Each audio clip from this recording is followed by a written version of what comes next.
Hello प्यारे बच्चों, this is Manoj Kumar and you are watching physics Guru M Kumar. आज है बच्चों 12th क्लास की फिजिक्स, जिसका चैप्टर नंबर 10th पढ़ने जा रहे हैं, जिसका नाम है वेव ऑप्टिक्स। और आज इस चैप्टर का है बच्चों लेक्चर नंबर 8th, और बड़ा ही धमाकेदार लेक्चर होगा बच्चों आज, क्योंकि आज हम क्या पढ़ने जा रहे हैं बच्चों, यंग का व्यतिकरण संबंधी द्विकझिर्री प्रयोग। द्विकझिर्री प्रयोग या द्विझिर्री प्रयोग कुछ भी कह सकते हैं, that is Young's double slit experiment.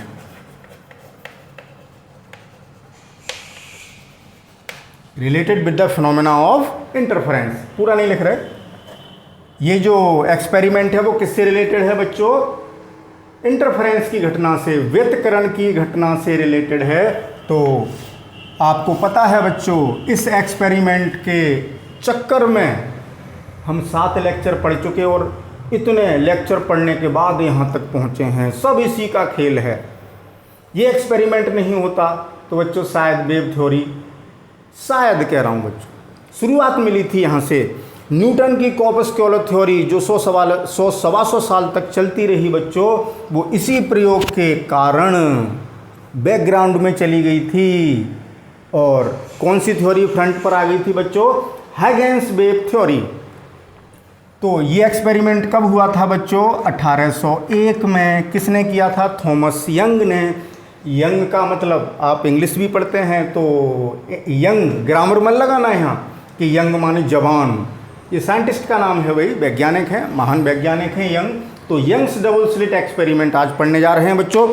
बहुत ही महत्वपूर्ण टॉपिक है आज का, बड़ा इंटरेस्ट आएगा। मैं पूरा प्रयास करूंगा कि आपको बिल्कुल इस एक्सपेरिमेंट के बारे में ऐसे बताऊं कि एक्सपेरिमेंट न करते हुए भी आपको ऐसा लगे कि हम एक्सपेरिमेंट कर रहे हैं, देख रहे हैं, अनुभव कर रहे हैं। इस तरीके से पूरी कोशिश करूंगा कि आपको ये लाइव लगे, ये लगे कि हम ऐसा कर रहे हैं। और बच्चों एक बात और, कुछ ऐसी भी बातें बताऊंगा जो शायद आपको बुक्स में ना मिले।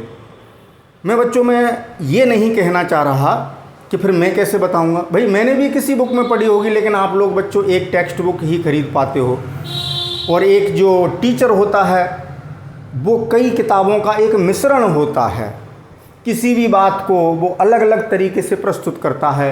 तो कुछ पॉइंट्स ऐसे भी आएंगे जो आपको बड़ा चौंकाएंगे कि अच्छा सर ऐसा भी था, जो हो सकता है शायद आपको कोई न बताए। तो इसलिए इस लेक्चर को देखना बहुत ज़रूरी है, क्योंकि कुछ विशेष चीज़ें भी मिलने वाली हैं जो किताबों से थोड़ा सा हटके होंगी बच्चों। तो चलिए स्टार्ट करते हैं बच्चों इस खूबसूरत से टॉपिक को, यंग्स डबल स्लिट एक्सपेरिमेंट। हाँ भाई साहब बताएं क्या प्रॉब्लम है बच्चों, 1 मिनट ज़रा क्षमा चाहूँगा। देखिए ये जनाब हमारे सामने खड़े हैं, शायद आपको नहीं दिख रहे होंगे, थोड़ी इनकी मेमोरी चली गई है, याददाश्त। ये अपने आप को नहीं पहचान पा रहे, ये नहीं पहचान पा रहे हैं कि ये कौन है। ये हमसे पूछ रहे हैं कि हमें बताओ हम कौन हैं। तो बच्चों समाज सेवा तो करनी चाहिए। तो सॉरी, थोड़ा सा 1 मिनट लूँगा बच्चों, थोड़ी सी हेल्प करने दो। अब इनकी पहचान मैं बता रहा हूँ, आप लोग न सुने इसलिए मैं माइक हटा देता हूँ बच्चों। तो सॉरी फॉर डिस्टर्बेंस बच्चों, थोड़ा सा सब्र करेंगे, फिर हम धमाकेदार लेक्चर की तरफ बढ़ेंगे बच्चों। बहुत अच्छा लेक्चर होने वाला है। हाँ इन भाई साहब को ज़रा, सॉरी भाई साहब जो भी है, जनाब जो भी जनाब, इनको मैं पहले परिचय, इनकी पहचान बता दूं ये कौन है, उसके बाद बच्चों चलेंगे। ओके, मैंने ख्वाबों में बरसों तरह सांझ से, तुम वही संगे मई की तस्वीर हो। समझ रहे हैं ना, जैसे एक मूर्तिकार जो मूर्ति बनाता है, वो मूर्ति को ढालता है सांचे में, उसको खूबसूरत बनाने का प्रयास करता है बच्चों। उसी तरीके से आज हम यंग्स डबल स्लिट एक्सपेरिमेंट को बहुत खूबसूरत बनाने जा रहे हैं। चलो इनकी पहचान बता दें। मैंने ख्वाबों में वर्षों तरासा जिसे, तुम वही संग मरमर की तस्वीर हो।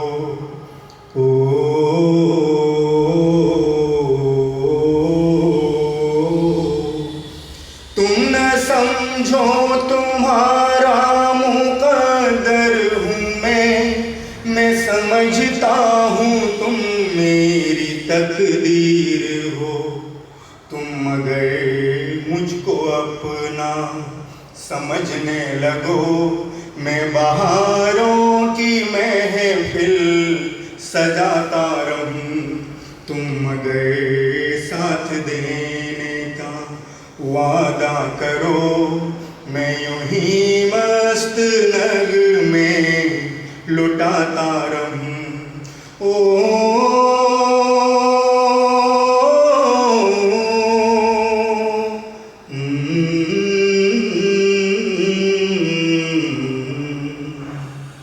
अब जाइए महाराज, आपकी पहचान मैंने बता दी, अब बच्चों को पढ़ाने दो।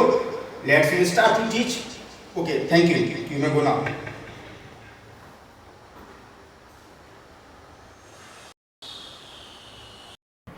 तो बच्चों चलते हैं अब इस एक्सपेरिमेंट पर। देखिए बच्चों, एक ये पर्दा है,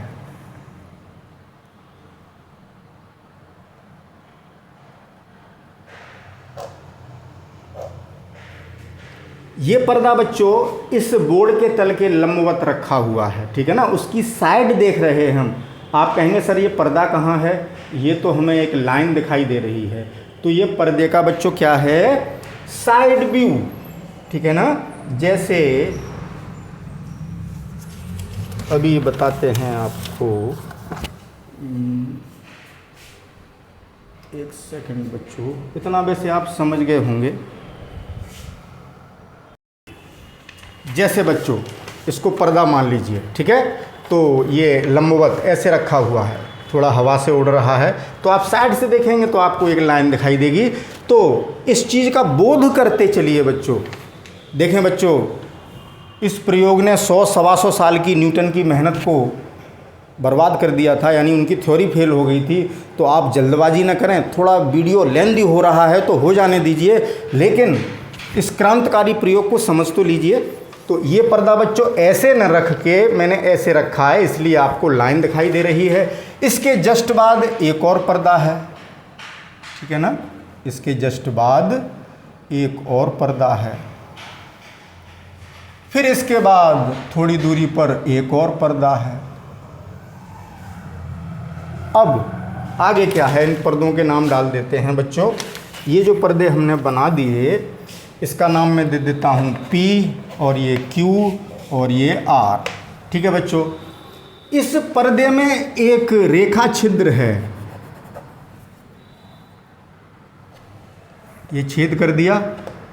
ये छेद बच्चों कैसा है, रेखा छिद्र। जैसे मैं आपको समझाने की कोशिश करता हूँ, एक बॉल पेन चाहिए बच्चों मुझको, वो ढूंढनी पड़ेगी, इसीलिए वीडियो लेंदी हो जाएगा बच्चों। कि क्या करें यार, तैयारी के साथ नहीं बैठे, ये सब चीज़।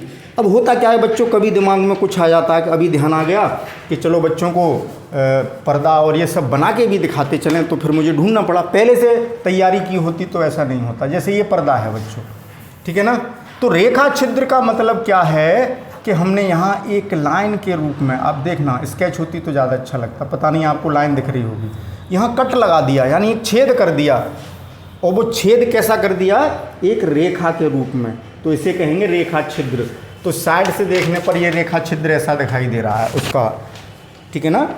टॉप व्यू कह लो या साइड व्यू कह लो। मैं देखूं बच्चों, ये दिख रहा है आपको। जैसे मैंने इसमें एक लाइन का कट लगा दिया, काश स्केच होती इस समय तो गहरा सा समझ में आता। चलिए समझ गए होंगे, मैं डार्क करके दिखा दूँ आपको, दिख रहा होगा या नहीं। जैसे ये कट लगा दिया, बहुत नैरो, जैसे ब्लेड की मोटाई के बराबर वो एक कट है, यानी गैप है। प्रकाश इसी में से गुजर सकता है बच्चों, इसी को कहेंगे झिर्री। झिर्री जानते हैं आप, देहाती भाषा में।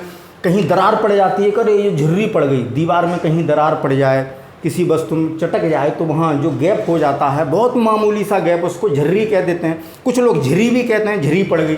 तो वही झिर्री है, यानी बहुत बारीक छेद का कट लगा दिया और एक रेखा के रूप में, तो वो हो गया रेखा छिद्र। क्या हो गया बच्चों? रेखा छिद्र।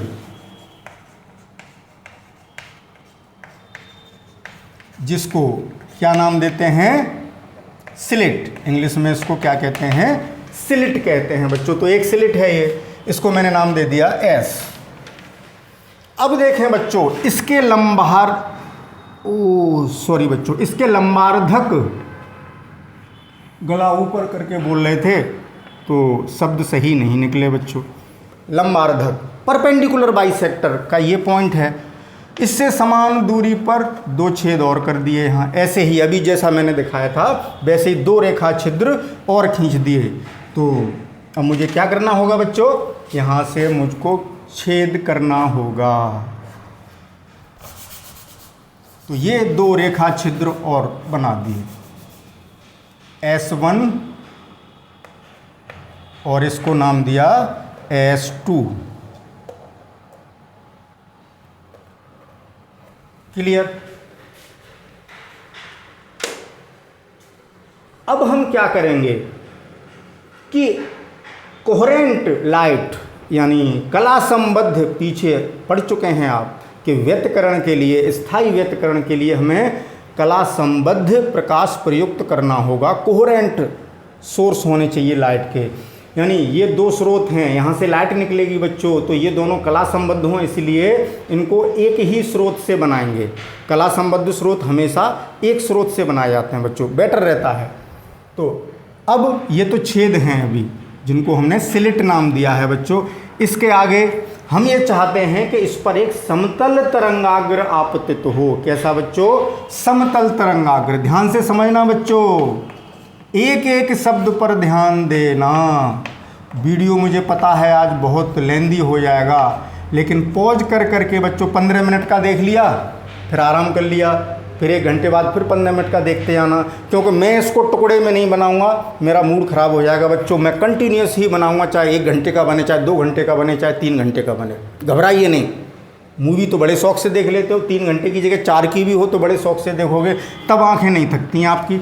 चलिए खैर, एक रेखा छिद्र और उससे लंबार्धक से समान दूरियों पर, ये जितनी दूरी ये है उतनी ही दूरी ये है, ये इसका मिडिल पॉइंट इसकी सीध में है, दो छेद और कर दिए हैं, ये स्लिट्स हैं। अब समतल तरंगाग्र आपतित करना चाहते हैं बच्चों, तो आपको मैं पढ़ा चुका हूँ पहले ही, जब तरंगाग्र पढ़ाया था कि समतल तरंगाग्र कब मिलता है? जब प्रकाश किरणें अनंत से आती हैं। अब अनंत से प्रकाश स्रोत का इंतजार क्यों करें? मान लो हम अपने मोमबत्ती से लाइट जला के इस एक्सपेरिमेंट के पास रखना चाहते हैं या बल्ब रखना चाहते हैं, तो एक काम करें, अनंत से आने वाले, अनंत पर स्थित स्रोत से आने वाली तरंगें समांतर होंगी, तो कहीं से भी आ रही हों, अगर हम उनको समांतर कर लें तो यही माना जाएगा कि वो अनंत से आ रही हैं। मानो या मत मानो, लेकिन तरंगाग्र हमारा कैसा ही होगा? प्लेन होगा। तो हम एक काम करते हैं, हमें समांतर तरंगों की ज़रूरत है, पैरेलल बीम ऑफ लाइट। तो हम एक काम करते हैं बच्चों कि यहाँ एक स्रोत रख देते हैं। अब ये स्रोत बच्चों आप चाहे मोमबत्ती बना लें, चाहे बल्ब बना लें, ये स्रोत है जहाँ से लाइट आ रही है। इसके आगे हमने क्या किया कि इस स्रोत से एक उत्तल लेंस रख दिया आगे। क्या रख दिया बच्चों? क्या रखा? उत्तल लेंस। और ये पास में ही रखा है, बिंदु स्रोत का काम कर रहा है, इससे हर दिशा में तरंगें चलेंगी बच्चों। मैं 2 ही तरंगें दिखा दूंगा। और ये कहाँ रखा है? जितनी इसकी फोकस दूरी है उतनी दूरी पर रखा है, यानी यहाँ से यहाँ तक की जो डिस्टेंस है वो इस लेंस की फोकस दूरी के बराबर है। यानी ये प्रकाश स्रोत इस लेंस के फोकस पर स्थित है। तो फोकस से आने वाली किरणें अपवर्तन के पश्चात मुख्य अक्ष के समांतर हो जाती हैं बच्चों। ये आप पढ़ चुके हैं पिछले चैप्टर में, चैप्टर नंबर 9 में, रे ऑप्टिक्स में। तो बच्चों अब जब ये समांतर तरंगें आपतित हुई तो हमें तरंगाग्र कैसा मिलेगा बच्चों? प्लेन वेव फ्रंट मिल गया, समतल तरंगाग्र मिल गया। ये तो पीछे पढ़ चुके हैं, ज़्यादा चर्चा नहीं करेंगे बच्चों। होता क्या है कि आपको समझाने के चक्कर में वीडियो लेंदी हो जाता है, फिर हमें दोष देते हो कि सर आप बहुत लेंदी कर देते हो वीडियो। यार समझा करो ना बात को जल्दी जल्दी। तो ये प्लेन वेव फ्रंट मिला, मैंने काफ़ी मोटा बना दिया, उसकी परवाह मत कीजिए। ये वेव फ्रंट यहाँ आपतित हुआ। अभी एक्सप्लेनेशन नहीं कर रहे बच्चों, एक्सप्लेनेशन बाद में। फिर होगा क्या, यहाँ से कि साथ साथ करते चलें बच्चों, कि दोनों काम एक ही साथ हो जाएं तो ज़्यादा बढ़िया है। एक ही साथ कर लेते हैं। तो यहाँ से देखो हुआ क्या था, पहले बता दूं फिर एक्सप्लेनेशन करेंगे। कि यहाँ से हम यंग ने जब ऐसा प्रयोग किया तो देखा कि बिल्कुल सेंटर पर पर्दे के, एक बात और बता दें बच्चों, ये जो पर्दे हैं अपारदर्शी हैं बच्चों, प्रकाश यहाँ से नहीं गुजर सकता, केवल इस छेद में से ही गुजरेगा। और इस पर्दे पर हमें वो फ्रिंजें मिलेंगी, अंधेरा उजाला, अंधेरा उजाला, जिन्हें हम क्या कहते हैं बच्चों, फ्रिंज। और एक होती है जहाँ उजाला होगा वहाँ मिलेगी दीप्त फ्रिंज, जिसको इंग्लिश में क्या कहेंगे बच्चों, ब्राइट फ्रिंज।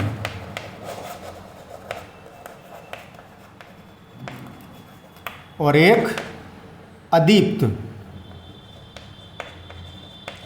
जहाँ तीव्रता न्यूनतम होगी या शून्य होगी, अदीप्त फ्रिंज यानी डार्क फ्रिंज।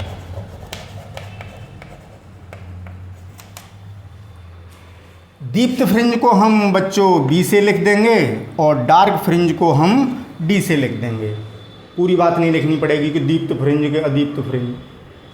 तो बच्चों जब इस तरीके से लाइट डाली गई तो देखा गया कि यहाँ पर रोशनी बहुत ज़्यादा थी, यानी यहाँ पर हमें क्या मिल गया, ब्राइट फ्रिंज। यहाँ पर्दे के मध्य बिंदु पर हमें बहुत रोशनी की एक पट्टी दिखाई दी, और फिर डार्क अंधेरा, फिर ब्राइट, ऐसे ही इसके इस ओर, फिर डार्क और फिर ब्राइट। ये साइड से देख रहे हैं। अगर इसका पर्दे पर वास्तव में क्या मिला था हमें रूप, वो यहाँ बताता हूँ। जैसे पर्दे को अगर मैं सामने से देखूँ बच्चों तो इस तरीके की पट्टियाँ मिली थीं, यानी पूरा पर्दा समान रूप से नहीं जगमगाया था। ऐसा नहीं था कि पूरे पर्दे पर हमें रोशनी ही रोशनी दिखाई दे रही थी, पूरा पर्दा एक समान रूप से चमकता हुआ दिख रहा था, ऐसा नहीं था। वहाँ हमें प्रकाश की भिन्न भिन्न तीव्रताओं का नज़ारा देखने को मिला था। ऐसे बैंड मिले, पट्टियाँ मिली थीं बच्चों। इंटरेस्ट आ रहा है। जैसे यहाँ हमें बहुत रोशनी दिखाई दी,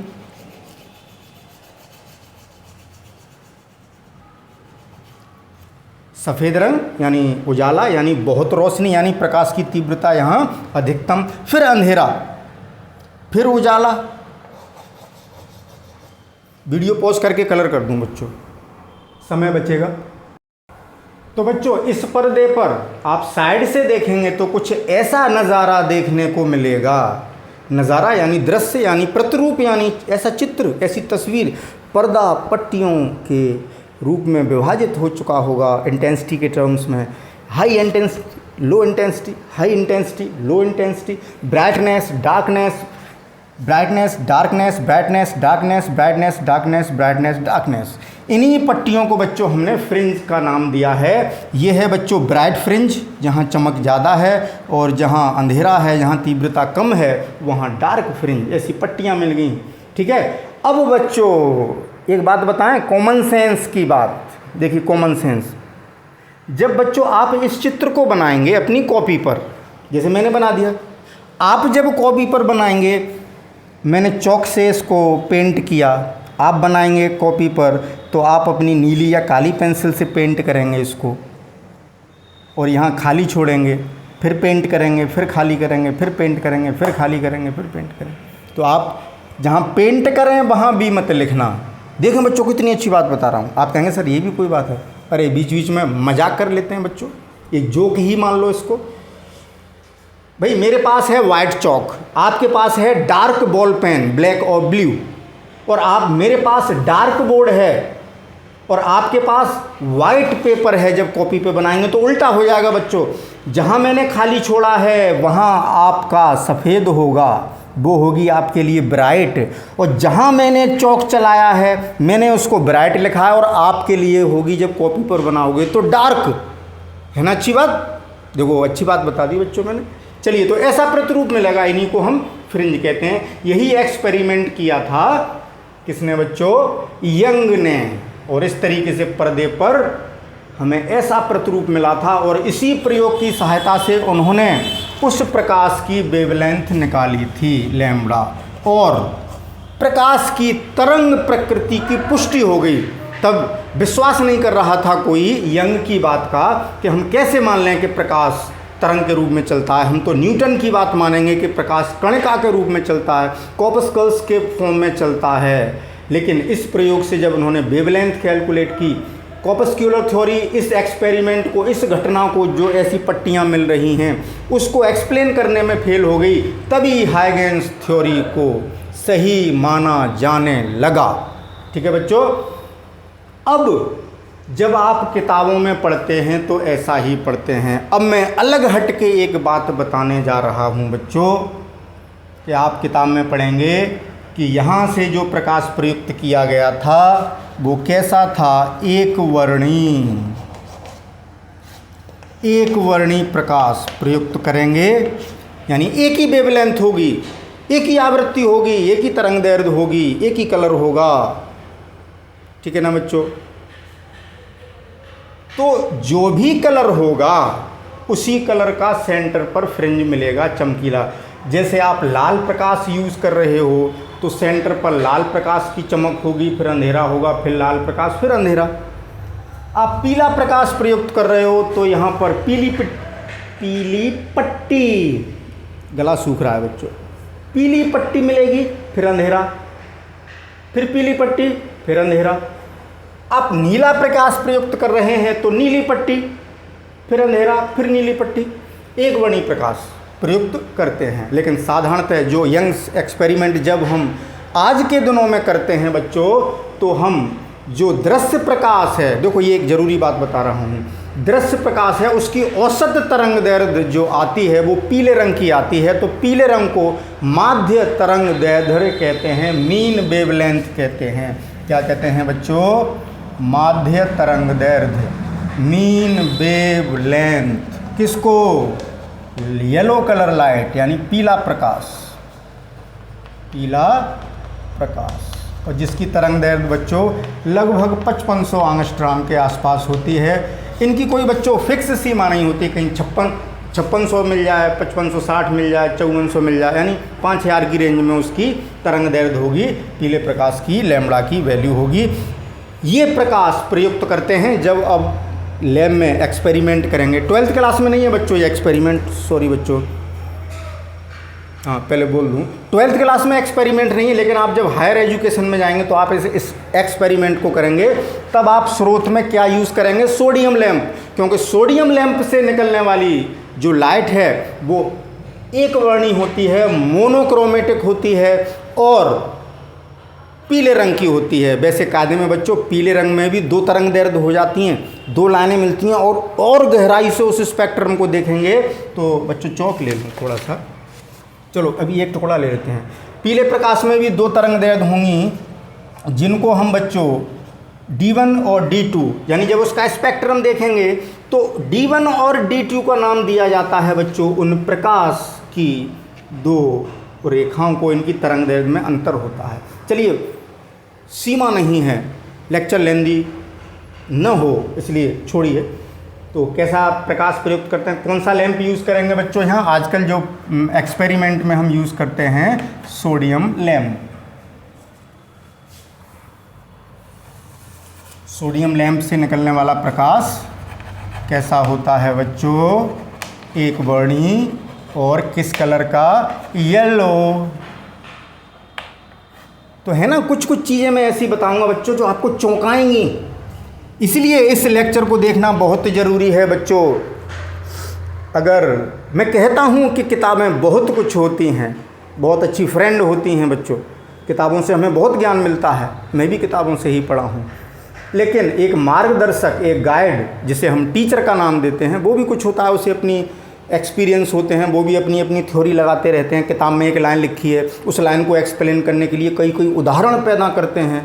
अब बच्चों पता है, मैं जब सोता हूँ तब किसी टॉपिक को लेकर ये सोचता हूँ कि इस टॉपिक को बच्चों को जब समझाऊँगा तो कौन सा एग्जाम्पल देना चाहिए, सोचता रहता हूँ, और कितने अच्छे तरीके से इसको समझा सकता हूँ। इस टॉपिक को क्या क्या बताना चाहिए, क्या नहीं बताना चाहिए, कौन सा एग्जाम्पल होना चाहिए। तो बच्चों हमारी भी ज़रूरत पड़ेगी आपको। तो खैर, कम टू द पॉइंट, पीले प्रकाश का प्रयोग किया। एक वर्णीय प्रकाश था इसलिए एक रंग, तो जो पैटर्न मिलेगा बच्चों उसमें केवल क्या होगा, एक ही रंग की पट्टियाँ होंगी और अंधेरा यानी ब्राइटनेस होगी।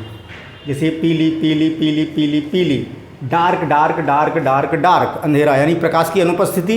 अंधेरा क्या है? नथिंग। अंधेरा कुछ नहीं है बच्चों। अंधेरा क्या है?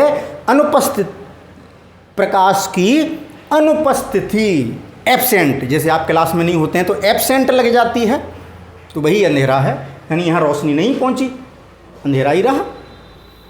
तो चलिए, ऐसी पट्टियाँ मिली और ये रहा बच्चों यंग्स डबल स्लिट एक्सपेरिमेंट। और यंग ने इस तरीके से पर्दे पर जो ऐसी पट्टियाँ प्राप्त की थीं, इसी पैटर्न को, इसी प्रतिरूप को बच्चों क्या कह देते हैं? व्यतिकरण प्रतिरूप।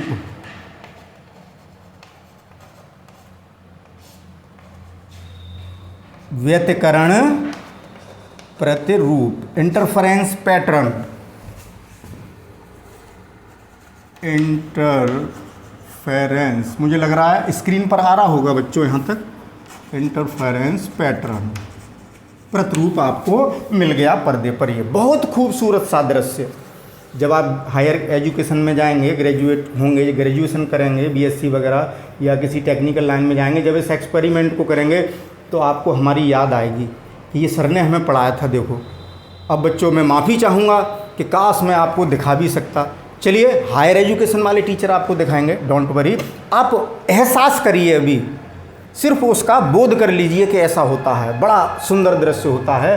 अब बच्चों में एक बात बताना चाह रहा हूँ, क्योंकि मुझे कुछ ऐसा लग रहा है कि बच्चे अभी कंफ्यूज हैं थोड़ा सा इस बात को लेकर कि सर ये हमें समझ में नहीं आया कि एक छिद्रे इसकी वास्तविकता से रूबरू नहीं हुए। अब बच्चों एक बात और बता दें, देखें, इस एक्सपेरिमेंट का एक्सप्लेनेशन अभी नहीं कर रहे हैं, ठीक है ना। ये मैं दोबारा बनाऊंगा इसको, तब समझाऊंगा कि ऐसा क्यों हुआ। अभी तो हमने केवल ये बताया कि जब ऐसा प्रयोग किया जाता है, ये सेटअप बिठाया जाता है, तो पर्दे पर ऐसा नज़ारा देखने को मिलता है। क्यों का जवाब बाद में। लेकिन उससे पहले एक ऐसी बात जो आपके दिमाग में गलतफहमी पैदा कर रही है कि जब यंग ने प्रयोग किया था तो ऐसा किया था। ध्यान से सुनना बच्चों, बुक्स में आपको ये मिलेगा। वैसे जो मैं बात बताने जा रहा हूँ वो ना बताऊँ तब भी काम चलेगा, लेकिन मन नहीं मानता, वास्तविकता भी बतानी चाहिए, हकीकत क्या थी। बच्चों, ये जो एक्सपेरिमेंट ऐसे किया जाता है ये आज किया जाता है, जब यंग ने किया था तब ऐसे नहीं किया था, है ना। बहुत ज़रूरी बात। अब आपके दिमाग में बड़ी जिज्ञासा पैदा हुई होगी, तो सर यंग ने कैसे किया था? तो यंग ने क्या किया था उसको बाद में बताएंगे, पहले ये बता दें कि सर पहले यही बता दो कि यही हमें क्लियर नहीं हो रहा। तो बच्चों एक काम करें, इसका स्क्रीनशॉट लें। ये जो हमने पर्दे वर्दे बनाए, ये रेखा छिद्र बनाए, ये सेटअप समझ में नहीं आया, इसको 3 डायमेंशनली बनाने की कोशिश करता हूँ कि आपको बिल्कुल एहसास हो, लगे कि बिल्कुल हमारे सामने रखा है और हम बिल्कुल सही सही देख पा रहे हैं। बच्चों यहाँ ऐसा क्यों हुआ है ये बाद में। द्वितीयक तरंगाएँ चलेंगी, सेकेंडरी वेवलेट्स चलेंगी, प्रिंसिपल ऑफ सुपरपोजिशन लगेगा, भिन्न भिन्न बिंदुओं पर कलांतर भिन्न भिन्न होगा, कहीं समपोषी व्यतिकरण की शर्त लगेगी, कहीं विनाशी व्यतिकरण की शर्त लगेगी, ये चर्चा बाद में। लेकिन पहले ये सेटअप क्या है इसको 3D में देखते हैं, फिर यंग ने क्या किया था वास्तव में। मैं ये नहीं कह रहा हूँ कि ये जो पढ़ रहे हैं मैंने गलत पढ़ाया, अब हम ऐसा ही पढ़ते हैं कि यंग्स एक्सपेरिमेंट आएगा आपके एग्ज़ाम में, आप यही लिखाएंगे। लेकिन बच्चों नॉलेज के लिए मैं वो भी बताऊंगा वास्तविकता। तो पहले क्या बताने जा रहा हूँ, ये का मतलब कि सर इसको क्लियरली बनाइए, तो मैं इसका क्लियर व्यू बनाता हूँ और उसके बाद जो यंग ने किया था उसका वास्तविक रूप दिखाता हूँ। ओके, पहले इसका एक स्क्रीनशॉट ले लें बच्चों, उसके बाद आगे चलेंगे। हाँ तो बच्चों मैंने ये 3D डायमेंस मतलब 3D में बनाने की कोशिश की है, बनाया तो 2D में ही है ब्लैक बोर्ड के तल में। लेकिन आपको 3D का एहसास कराने के लिए एक चित्र बनाया है, जिससे ये जो सेटअप था वो वास्तविकता में ऐसा है बच्चों। जैसे ये स्रोत, लेंस रखा, समांतर किरणें चली, ये समतल तरंगाग्र, ये पर्दा P था, ये पर्दा है P बच्चों, ये पर्दा Q था, इस पर्दे P में एक छिद्र था, रेखा छिद्र। देखो बच्चों ये छेद कर दिया, इसी में से प्रकाश निकल के जाएगा बच्चों। ये रेखा छिद्र है, इसी रेखा छिद्र को क्या कहते हैं? स्लिट कहते हैं बच्चों। क्या कहते हैं? स्लिट, झिर्री। क्या कहते हैं? झिर्री या झिरी कह सकते हो बच्चों। चलिए खैर, मैं गड़बड़ कर रहा था बच्चों। P ये पर्दा Q जिसमें दो स्लिट यानी दो रेखा छिद्र S1 और S2 हैं बच्चों, वो ये दो रेखा छिद्र कर दिए हैं, यानी ये छेद हैं, प्रकाश इन्हीं में से होके गुजरेगा। यानी ये रेखा छिद्र S1 और ये रेखा छिद्र S2, तो ये दो स्रोत बन गए। लेकिन इन दोनों स्रोतों में से जो प्रकाश निकलेगा वो एक ही स्रोत S से आने वाला होगा। ये सब डिटेल में आगे बताएंगे, अभी केवल एक्सपेरिमेंट का सेटअप बता रहे हैं। यहाँ से द्वितीयक तरंगिकाएं चलेंगी, यहाँ से चलेंगी, यहाँ से चलेंगी, अध्यारोपण होगा, कहीं समपोषी व्यतिकरण होगा, वहाँ ब्राइट फ्रिंज मिलेगी, जहाँ विनाशी व्यतिकरण होगा वहाँ डार्क फ्रिंज मिलेगी। तो अभी ये कोई बात नहीं करनी है हमें, अभी केवल ये बताना था कि ये जो हमने सेटअप आपको चित्र में दिखाया था वो कुछ बच्चों के क्लियर नहीं हो रहा था, तो अब क्लियर हो गया होगा। ये पर्दा बच्चों देखो ऐसा लग रहा है आपको खड़ा हुआ है, ये पर्दा Q जिसमें दो रेखा छिद्र किए हैं, जिसमें दो स्रोत S1 और S2 हैं, इनसे निकलने वाली द्वितीयक तरंगिकाएं ही आगे व्यतिकरण करेंगी। अध्यारोपण करने के पश्चात व्यतिकरण की घटना होगी और हमें फ्रिंजें प्राप्त होंगी। वो दिखा नहीं रहे हैं, जैसे एक किरण, वो बच्चों कुछ गड़बड़ हो रही है। अब ठीक है। जैसे इस स्रोत से एक प्रकाश की किरण गई, इस स्रोत से प्रकाश की किरण यहाँ मिलेगी, यहाँ समान कला में मिली तो ब्राइट फ्रिंज मिल गई। ऐसे ही हर बिंदु पर मिलती जा रही हैं, कलाओं में अंतर बदलता जा रहा है, कहीं विनाशी कहाँ समपोषी व्यतिकरण हो रहा है, कहीं दीप्त और कहीं अदीप्त फ्रिंज बन रही है। जैसे यहाँ मिला है, यहाँ विनाशी व्यतिकरण हुआ क्योंकि यहाँ डार्क फ्रिंज मिली बच्चों। तो सेंट्रल फ्रिंज, ये बीच वाली फ्रिंज, एक और फ्रिंज यहाँ बना सकते थे बच्चों।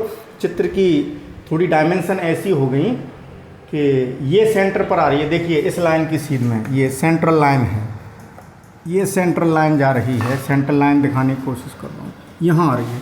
तो सेंटर पर हमें मिल गई ब्राइट फ्रिंज, फिर डार्क, फिर ब्राइट, फिर डार्क, फिर ब्राइट, इधर भी ब्राइट, फिर डार्क, फिर ब्राइट, फिर डार्क, फिर और पर्दा और बड़ा होता तो और ब्राइट। ठीक है बच्चों, तो ये कौन सा पर्दा है? R, जिस पर व्यतिकरण प्रतिरूप देख रहे हैं वो ये हो गया। तो ये जो सेटअप था बच्चों वो आपके बिल्कुल दिमाग में प्रवेश कर गया होगा कि ये स्थिति थी। लेकिन बच्चों अब मैं आपको एक बात बताना चाहता हूं कि जब यंग ने एक्सपेरिमेंट किया था, इस समय जो प्रयोग किया जाता है यंग्स डबल स्लिट एक्सपेरिमेंट, जो लैब में हम लोग करेंगे जाके, वो इस तरीके से करेंगे कि निकट स्थित प्रकाश स्रोत को समांतर किरणों समतल तरंगाग्र प्राप्त करने के लिए उत्तल लेंस लगाकर हम समांतर बीम प्राप्त कर लेंगे, जिससे हमें समतल तरंगाग्र मिल जाएगा। फिर एक रेखा छिद्र होगा जो स्रोत का काम करेगा, यहाँ से फिर द्वितीयक तरंगिकाएं चलेंगी। ये द्वितीयक तरंगिकाएं, फिर आगे दो छेद हैं, ये दो प्रकाश स्रोत का काम करेंगे, जैसे S1 और S2, इनमें से लाइट निकलेंगी। ये सब क्लियर करेंगे थोड़ी देर बाद। फिर अध्यारोपण होगा और व्यतिकरण प्रतिरूप प्राप्त हो जाएगा। तो बच्चों ये जो सेटअप है वो आजकल जो हम करते हैं वो है। मैं एक नई बात बताने जा रहा था, जब यंग ने ये एक्सपेरिमेंट किया था बच्चों, तो पहले इसका स्क्रीनशॉट ले लेना, फिर मैं यहाँ से हटाऊंगा बच्चों। तो जब यंग ने जो एक्सपेरिमेंट किया था बच्चों, तो उस समय उन्होंने क्या किया था समझ लीजिए। स्क्रीनशॉट आपने ले लिया होगा। कौन सी बात बताने जा रहा हूँ? यंग के ज़माने की। तो उन्होंने ऐसे एक ये पर्दा लिया था बच्चों,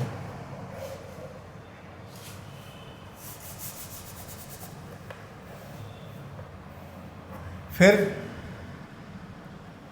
इसके सामने एक और पर्दा, ओहो कपड़ा ले लिया।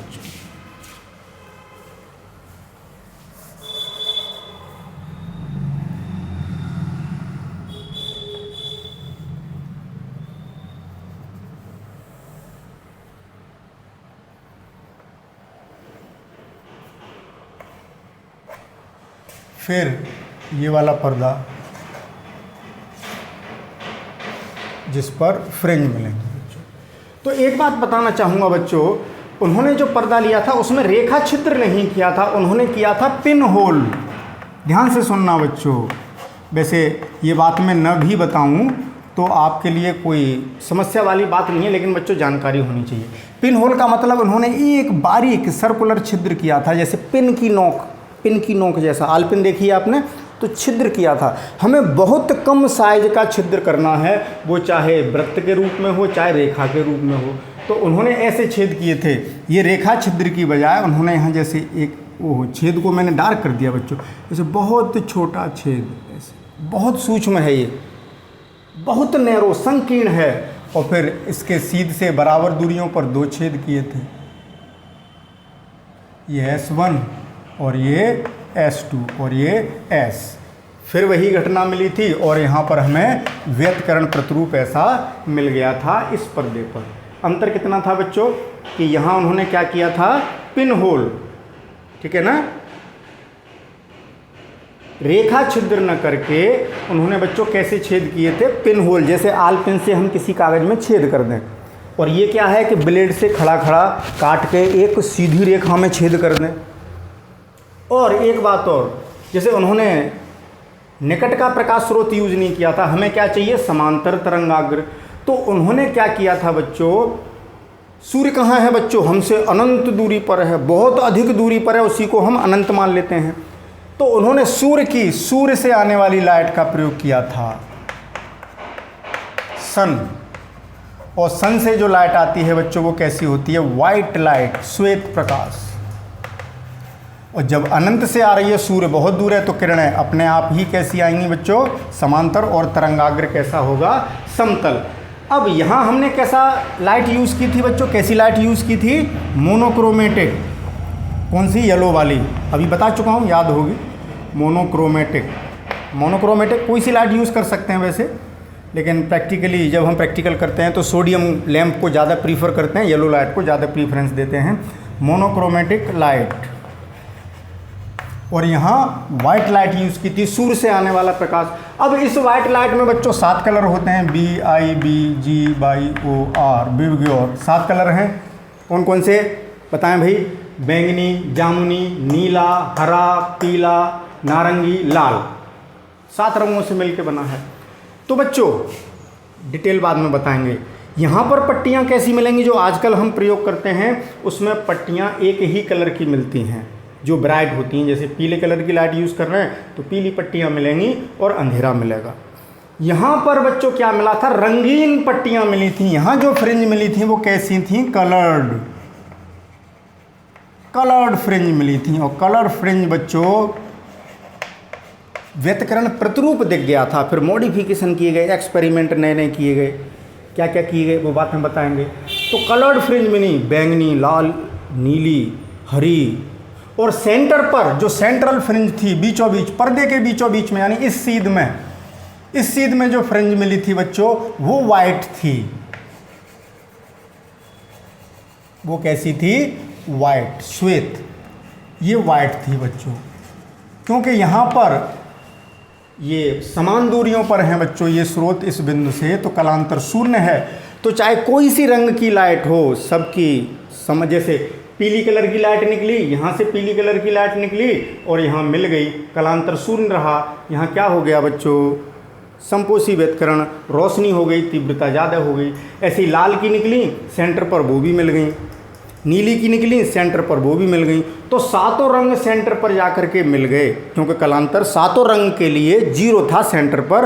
और 7 रंग ने मिलके अपना सामूहिक प्रभाव क्या दिखाया कि वहाँ पर श्वेत फ्रिंज प्राप्त हुई थी बच्चों। कैसी, वाइट फ्रिंज। जो पट्टी मिली वो कैसी मिली बच्चों, हमें श्वेत। ये बातें बच्चों मैं एक्स्ट्रा बता रहा हूँ इंटरेस्ट के लिए, ठीक है ना। अभी हमें कैसी मिलती हैं, जिस कलर की लाइट यूज़ कर रहे हैं उस कलर की, और डार्क, अंधेरा, वहाँ रंगीन मिली। और अलग अलग चौड़ाइयों की, क्योंकि अलग अलग रंगों की तरंगदैर्घ्य। इधर फिर अलग कलर की पट्टियाँ मिली, कोई चौड़ी कोई पतली, ये सब आगे बात करेंगे। कि वेवलेंथ पर डिपेंड करती है बच्चों। आगे मैं पढ़ाऊंगा कि जो फ्रिंज है, ये जो पट्टी बनी ये कितनी चौड़ी होंगी, बीटा बराबर lambda D upon D. D है इन S1 S2 से पर्दे के बीच की दूरी, और स्मॉल डी है इन दोनों S1 और S2 छेदों के बीच की दूरी, इन पिन होल्स के बीच की दूरी, या यहाँ इन रेखा छिद्रों के बीच की दूरी ये, और इन रेखा छिद्रों से पर्दे तक की जो डिस्टेंस है बच्चों वो कैपिटल डी है। तो जिस रंग की तरंग दैर्ध्य ज़्यादा होगी तो बच्चों इनमें सबसे ज़्यादा वेवलेंथ लैम्डा किसका ज़्यादा होता है, लाल का। तो लाल रंग की जो पट्टी मिलेगी वो बहुत चौड़ी मिलेगी, और सबसे कम चौड़ी किसकी होगी, जिसकी वेवलेंथ सबसे कम होगी। सबसे कम तरंग दैर्ध्य बैंगनी रंग की होती है। तो इस ऑर्डर में घटती चली जाएंगी, यानी सबसे चौड़ी लाल की, फिर ऑरेंज की, फिर येलो की, फिर ग्रीन की, उससे कम ग्रीन की, उससे कम ब्लू की, उससे कम इंडिगो की, और सबसे कम चौड़ी पट्टी जो मिलेगी वो मिलेगी ब्लू की। तो वो भी एक सुंदर दृश्य था बच्चों। 7 रंग की पट्टियाँ दिखाई दे रही थीं अलग अलग चौड़ाई की, अलग अलग स्थानों पर। तो बड़ा कॉम्प्लेक्स पैटर्न था, बहुत खूबसूरत। ये भी खूबसूरत है। तो ये बात मैंने एक्स्ट्रा नॉलेज के लिए बता दी है। अब आप ये कहेंगे बच्चों, आप भले ही मत कहो, मैं कहता हूँ कि सर जब रेखा छिद्र अब यूज़ करना है, पहले पिन होल यूज़ किया था। पिन होल यानी आलपिन से छेद कर दिया, बहुत बारीक। आलपिन की नोक देखते हैं बच्चों कितनी बारीक होती है, उससे भी छोटे साइज का छेद। क्योंकि व्यतिकरण की घटना कब होगी बच्चों, जब जो स्लिट है जिसमें से लाइट गुजर के जा रही है वो बहुत संकीर्ण हो, नैरो। ये मैं पिछले लेक्चर में बता चुका हूँ बच्चों क्यों होना चाहिए नैरो, क्योंकि मतलब जो स्थायी व्यतिकरण की शर्तें पढ़ाई थी तब मैंने पढ़ाया था कि ये छिद्र नैरो क्यों होना चाहिए। तो वो आप पिछला लेक्चर देख के समझ सकते हैं। अब फिर छिद्र को बाद में रेखा छिद्र में बदला गया, ऐसा क्यों बच्चों, इसको और समझ लें। एक क्वेश्चन है कि सर ऐसा था फिर ऐसा क्यों किया। अब ऐसा छिद्र यूज़ करते हैं, यंग ने बच्चों पिन होल यूज़ किए थे। ऐसा है बच्चों, देखें जैसे ये पर्दा है, पर्दा है। चलिए बच्चों वीडियो लेंदी हो जाएगा, मैं गुनगुना नहीं रहा। तो बच्चों एक बहुत बारीक छेद किया, हमें उस छेद का डायमीटर ज़्यादा नहीं करना है, क्योंकि नहीं तो फिर व्यतिकरण नहीं हो पाएगा, ओवरलैपिंग हो जाएगी। तो छेद बहुत कम है तो प्रकाश बहुत कम गुजरेगा बच्चों, तो जो पैटर्न मिलेगा वो बहुत कम चमकीला होगा। जैसे आप अपने फ़ोन, सॉरी बच्चों वही गला सूखना, बहुत देर से चला रहा हूँ। जैसे आप अपने फ़ोन की ब्राइटनेस कम कर लें तो आप जो कुछ वीडियो देख रहे हैं वो कम चमक से दिखाई देता। आप ब्राइटनेस बढ़ा लेते हैं तो ज़्यादा साफ दिखाई देने लगता है। तो इस समय ब्राइटनेस कम आ रही थी एक तरीके से पर्दे पर, क्योंकि छिद्र इतना पतला था कि कम लाइट जाएगी आपके कमरे में। बहुत मतलब इतना बड़ा छेद है तो कमरे में कम उजाला आएगा। पूरा गेट खोल देंगे, एरिया बढ़ गया, ज़्यादा लाइट आएगी तो कमरे में ज़्यादा रोशनी हो जाएगी। तो बच्चों साइंटिस्ट ने सोचा कि हमें साइज भी नहीं बढ़ाना है, ये भी नहीं कर सकते कि ये जो पिन होल है हम इसको बड़ा कर दें, फिर उसका व्यास बढ़ जाएगा बच्चों, फिर व्यतिकरण की घटना नहीं हो पाएगी, डायनामिक इंटरफेरेंस होगा, फिर स्थायी व्यतिकरण नहीं मिलेगा। तो हमें साइज भी छोटा रखना है, तो एक काम करते हैं कि जो पिन होल था उसी के आकार का खड़ा खड़ा सा छेद कर दें। तो देखो भाई संकीर्ण भी रहा और बड़ा भी हो गया, ये भी नहीं कि चौड़ा हो गया, ज़्यादा हो गया। तरंग के वेवलेंथ के ऑर्डर का ही रहा। बड़ा होने से क्या हो गया कि ज़्यादा लाइट इसमें से जाने लगेगी। जितनी ज़्यादा लाइट आपके कमरे में आ रही है उतनी ही ज़्यादा रोशनी होगी, उतना ही ज़्यादा उजाला होगा। जितनी ज़्यादा लाइट इन स्लिट से जाएगी, इंटरफेरेंस करेगी, सुपरपोजिशन करेगी, जिससे इंटरफेरेंस होगा, जिससे जो फ्रिंजें बनेंगी वो बहुत चमकीली दिखाई देंगी। ब्राइटनेस बढ़ जाएगी, जहाँ ब्राइट फ्रिंज है वो बहुत ब्राइट दिखेगी, डार्क है वो बहुत डार्क दिखेगी। तो पिन होल रेखा छिद्र में कैसे बदला, क्यों बदला, ये बात भी समझ में आ गई। तो बच्चों एक नई जानकारी मिली। अच्छा लगा ना आपको कि यंग ने क्या किया था, ठीक है ना बच्चों। तो ये रहा बच्चों वो एक्सपेरिमेंट जिससे हमें फ्रिंजें प्राप्त हुई, उसका पूरा सेटअप मैंने समझाने की कोशिश की। अब अगला क्वेश्चन जो बहुत महत्वपूर्ण है, क्योंकि फिजिक्स इस बात को नहीं मानती कि आपने करके दिखा दिया कि ये हो गया। फिजिक्स क्या मानती है बच्चों? फिजिक्स क्या मानती है? कैसे हुआ? क्या मानती है? क्या मांगती है? फिजिक्स की क्या डिमांड है? फिजिक्स ये नहीं मानती कि ये हो गया, आपने बल्ब ऑन किया रोशनी हो गई, ये नहीं मानती फिजिक्स, वो तो नेचर कर रही है। हाउ, कैसे हुआ? कैसे हुआ, कैसे हुआ, कैसे हुआ ओ रामा कैसे हुआ। चलिए, तो फिजिक्स क्या मानती है? मांगती है हाउ, कैसे हुआ, क्यों हुआ, हाउ कह लो या वाई कह लो। तो फिजिक्स ये मांगती है बच्चों कि इसको एक्सप्लेन करिए। तो बच्चों ऐसा कैसे हुआ उसको समझने के लिए अब हम ये सिंपल सा फिगर बना के कि यहाँ क्या क्या घटनाएं हुई, क्या क्या क्रियाएं हुई, कैसे एक्सप्लेन करें। फिजिक्स यानी हाइगेंस थ्योरी, फिजिक्स मीन्स यहाँ फिजिक्स का मतलब ये सब कौन एक्सप्लेन करेगा? Huygens theory. हाइगेंस थ्योरी इस घटना को कैसे एक्सप्लेन करेगी, उसको एक्सप्लेन करने के लिए बच्चों ये ग्रीन बोर्ड पर्याप्त नहीं है। सर्कल्स बनाने होंगे, सही नहीं बनेंगे। मैं आपको ले चलता हूँ नोटबुक पर, जहाँ ऐसा क्यों हुआ वो समझाएंगे, उसके बाद फिर लौट के आएंगे ग्रीन बोर्ड पर और फिर इस लेक्चर को समाप्त कर देंगे। अब बच्चे खुश हो गए, अरे सर लेक्चर समाप्त कर देंगे। अरे बच्चों और क्या, पढ़ाता ही रहूँगा। आज यंग्स एक्सपेरिमेंट पूरा करना है बस, ठीक है? ओके, तो इसका स्क्रीनशॉट लें, फिर चलते हैं बच्चों। कॉपी, पेंसिल, प्रकार, रूलर, पैमाना, ये चीज़ें आप भी लेके बैठिए। क्या क्या लेके बैठेंगे? मेरे संग संग करते चलना, मैं करूँगा आप भी करेंगे। बहुत आनंद आएगा बच्चों, क्रिएटिविटी पैदा करिए, आनंद आएगा।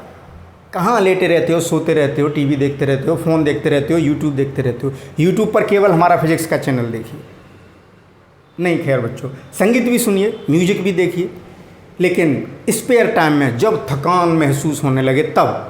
ठीक है बच्चों, तो आप क्या क्या लेंगे?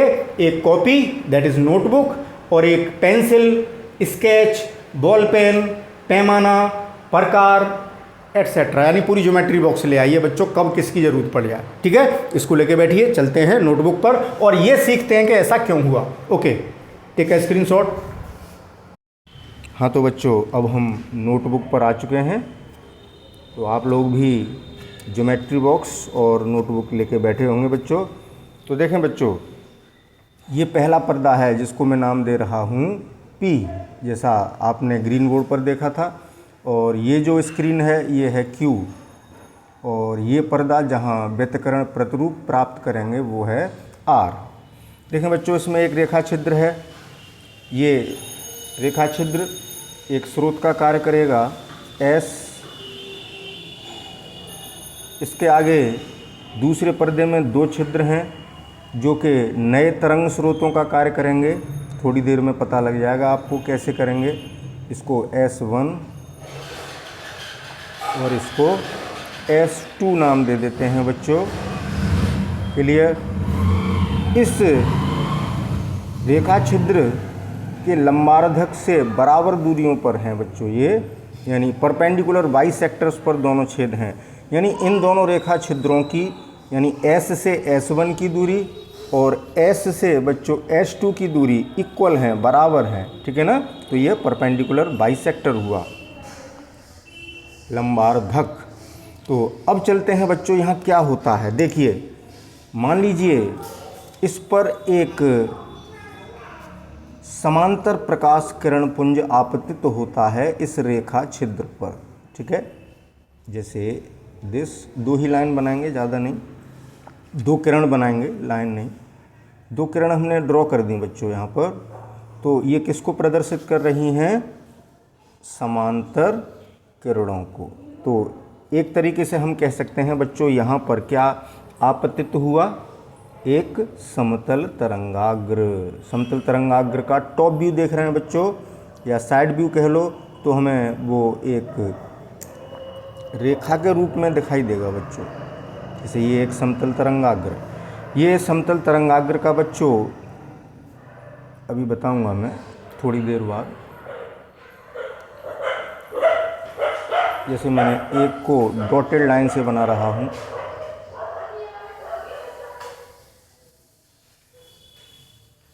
ये समतल तरंगाग्र।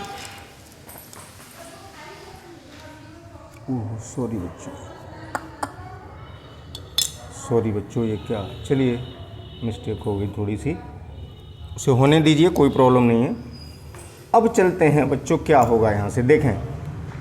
एक समतल तरंगाग्र आपतित हुआ, अभी बताऊंगा ये डॉटेड और ये कंटिन्यूस जो लाइन खींची है इसके बारे में। समतल तरंगाग्र आपतित हुआ, ठीक है। यहाँ से इस रेखा छिद्र से बच्चों द्वितीयक तरंगिकाएँ चलेंगी, गोलीय, क्योंकि ये बिंदु स्रोत का कार्य करेगा एक तरीके से। तो यहाँ से देखें द्वितीयक तरंगिकाएँ जब चलेंगी बच्चों, तो हम एक काम करते हैं, ये कोई सी डिस्टेंस आप भर लेना। सॉरी बच्चों, कॉपी थोड़ा डिस्टर्ब हो गई।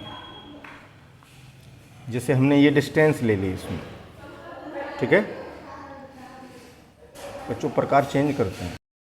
हाँ तो बच्चों जैसे मैंने 1 सेंटीमीटर डिस्टेंस ले ली, इसका कोई मेज़रमेंट नहीं है बच्चों, ये फिगर अच्छा बने, सटीक बने, इसलिए मैं ऐसा कर रहा हूँ।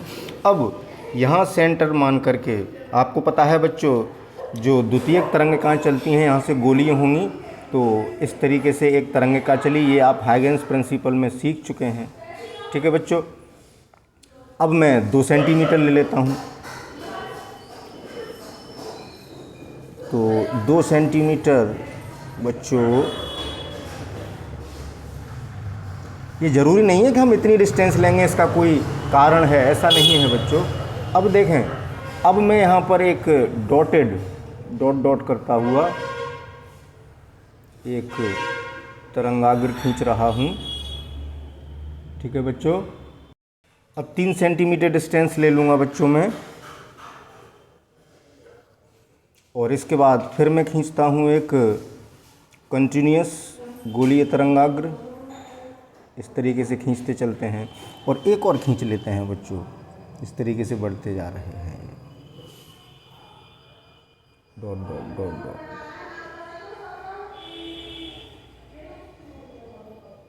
ठीक है बच्चों, इस तरीके से आप खींच लें, ठीक है बच्चों। अब यहाँ हमने 2 प्रकार के बनाए हैं बच्चों, देखिए एक तो डॉटेड बनाया है, दिख रहा है आपको, ये डॉट लाइन से तरंगाग्र बनाया, और एक बनाया कंटिन्यूस लाइन से। तो इसको समझ लें बच्चों, ऐसा क्या है, देखें आपको पता है कि एक जो वेव होती है बच्चों, ये ऐसा मैंने क्यों किया है वो समझाना बहुत ज़रूरी है। तो देखें जैसे ये एक वेव है, इस तरीके से तरंग है, तो ये बच्चों मैग्जिमा है, यहाँ विस्थापन एक दिशा में उच्चिष्ट है, तो ऊपर वाला ये जो पोर्शन है बच्चों, ये मैक्सिमम, ये सरंग कहलाता है। क्या कहलाता है? ये सरंग, यानी क्रेस्ट्स।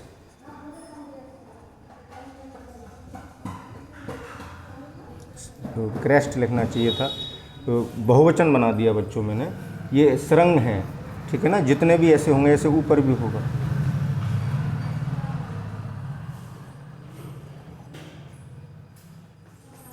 तो ये भी क्रेस्ट है ये, तो इसलिए अब ऐसे लग गया, 2 दिखा रहे हैं ना क्रेस्ट। ये नीचे का जो, नीचे जहाँ मैक्सिमम होगा बच्चों, नीचे वाली जो पल्स है, तो ये कहलाता है गर्त। जानते हैं आप, गर्त माने गड्ढा। ये क्या हो गया बच्चों? गर्त, और इसको ट्रो बोलते हैं।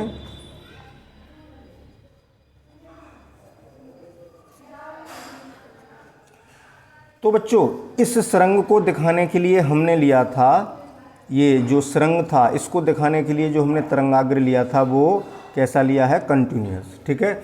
और इस गर्त को दिखाने के लिए जो तरंगाग्र लिया है वो लिया है कैसा बच्चों? डॉट डॉट करके ऐसे। अब ध्यान रहेगा आपको कि गर्त को कौन बता रहा है? डॉट वाला, और सरंग को कंटिन्यूस वाला गोलीय तरंगाग्र। तो अब ध्यान रखेंगे आप, ये बात ध्यान रहेगी कि यहाँ पर देखें, यहाँ पर हमने जो बनाए थे बच्चों, तो ये सरंग वाले तरंगाग्र हो गए और ये गर्त वाले हो गए, सरंग और गर्त, ठीक। इसका स्क्रीनशॉट ले लें बच्चों, फिर मैं हटाऊं, आप इसका स्क्रीनशॉट लें, ठीक है, स्क्रीनशॉट। तो बच्चों अब एक डिस्टेंस ले लेना। अब देखें यहाँ से गोलीय तरंगाग्र यहाँ टकराएगा बच्चों, यहाँ तक पहुँचेगा, इससे दूसरे पर्दे पर वहाँ 2 रेखा छिद्र हैं बच्चों। हाइगेंस के द्वितीयक तरंगिकाओं के सिद्धांत से ये दोनों रेखा छिद्र, ये जो होल्स हैं, जो छिद्र हैं बच्चों, नए तरंग स्रोत का कार्य करेंगे। यहाँ से फिर द्वितीयक तरंगिकाएँ चलेंगी, वो भी गोलीय होंगी।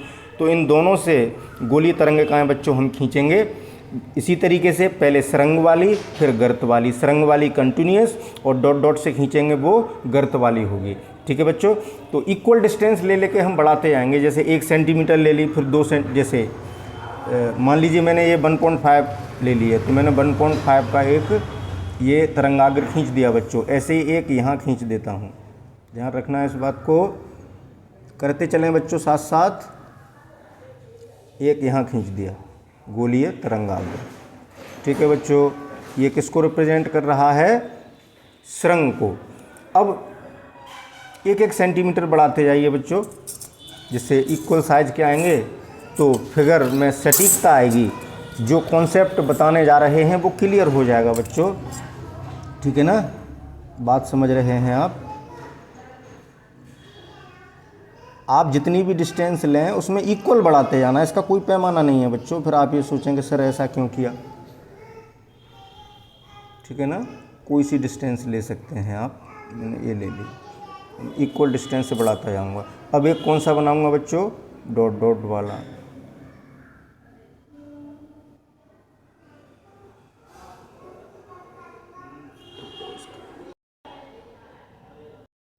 ये बना दिया बच्चों। ऐसे ही उसी डिस्टेंस से बच्चों मैं यहाँ बना देता हूँ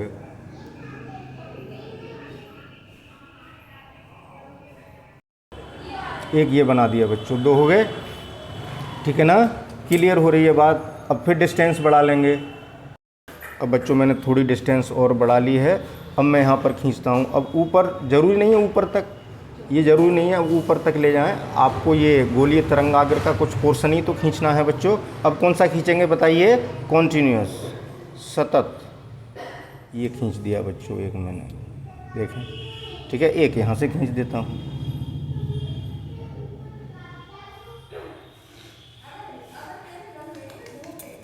क्लियर। अब थोड़ी सी डिस्टेंस और बढ़ा लेता हूँ बच्चों, जैसे ये। ठीक है, ये डिस्टेंस बढ़ा ली। अब कैसा खींचूंगा बच्चों? Dot dot. एक बच्चों हमने ये खींच दिया, एक डिस्टेंस। अब थोड़ी सी डिस्टेंस और बढ़ा ली, जैसे। मतलब जितनी डिस्टेंस बढ़ाओ बच्चों उतनी ही डिस्टेंस से यहाँ दोनों तरफ खींचना है। ये नहीं यहाँ एक डिस्टेंस से खींच दिया, वहाँ दूसरी से। ये डिस्टेंस ले ली बच्चों, जैसे।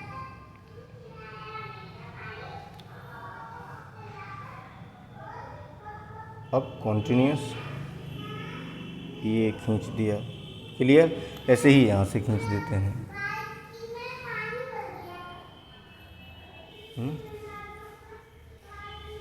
हाँ सॉरी बच्चों, एक गलती हो गई। अभी बताएंगे क्या गलती हो गई हमसे। हो गई तो हो गई। ये हमने जो डॉटेड खींचा था, यहाँ खींचने से रह गया बच्चों वो। सॉरी बच्चों, थोड़ा सा ध्यान नहीं रहा। तो इसी डिस्टेंस से मुझे अब वहाँ भी खींचना होगा। देखते रहें आप, यहाँ रह गया था एक बच्चों खींचने को। ये भी खींच देता हूँ। ठीक है, ये रह गया। तो बच्चों ये वाला हो गया। ऐसे ही बच्चों डिस्टेंस बढ़ाते जाएंगे और दोनों जगह से गोलीय तरंगाग्र खींचते जाएंगे, इस स्रोत को सेंटर मानकर और इस स्रोत को सेंटर मानकर। आप काफ़ी सारे तरंगाग्र खींच लीजिए बच्चों इसी तरीके से। मैं वीडियो को पॉज करके खींच देता हूँ, जिससे वीडियो ज़्यादा लेंदी ना हो। तो बच्चों ये ड्रॉ हो गए, एक कॉन्टीन्यूअस और एक डॉटेड। एक कंटिन्यूअस डॉटेड, कंटिन्यूअस डॉटेड। तो कंटिन्यूअस बता रहा है सरंग को, डॉट बता रहा है गर्त को। तो अब बच्चों देखें, यहाँ जहाँ इंटरसेक्शन पॉइंट्स हैं उनको देखते चलिए। इससे हमें क्या पता लगेगा, ये बात बताना चाह रहे हैं। जैसे इस पॉइंट को देखें बच्चों, दोनों डॉटेड तरंगाग्र काट रहे हैं। ठीक है, ये भी डॉट डॉट है, ये भी डॉट डॉट है इस पॉइंट पर। इसका क्या अर्थ है बच्चों, ये समझें। जैसे अब इस कॉन्सेप्ट को सीखिए ध्यान से। जैसे बच्चों एक तरंग का सरंग ये है। ठीक है, यानी इतना विस्थापित करना चाह रहा है। और एक तरंग, दूसरी एक और तरंग है, उसका आयाम थोड़ा सा अलग हो सकता है बच्चों। मैंने बताया था दोनों आयामों में ज़्यादा अंतर नहीं होना चाहिए। दूसरी तरंग का जो सरंग है बच्चों ये है।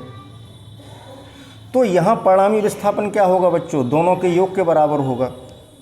जैसे ये तो है, ये है y1